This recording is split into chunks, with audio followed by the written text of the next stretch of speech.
તો કેમ છો મિત્રો, ફરીવાર આપણે આવી ગયા છીએ બગદાણા. તો આપણે જોઈ લો બગદાણાના મંદિર આવી ગયા છીએ.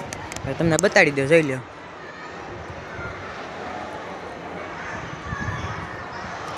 બગદાણાના મંદિર આવી ગયા છીએ આપણે દર્શન કરવા. તો આ આખું મંદિર આરસ પાણાનું બનેલું છે, તમે જોઈ શકો છો. કામકાજ ચાલુ છે આ મંદિરનું હજી. આ પાછળ બધું બેહવાનું છે, જોઈ શકો. આ ભરતી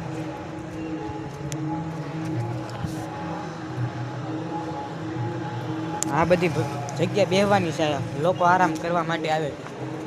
તો તમને હજી આગળ બતાડું એક વસ્તાન, તમે બ્લોગમાં બનાવી રહેજો.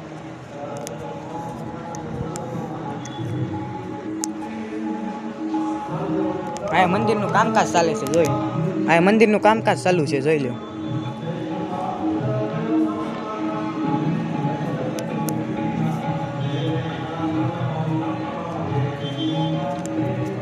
તો હાલો મળશું બીજા બ્લોગમાં.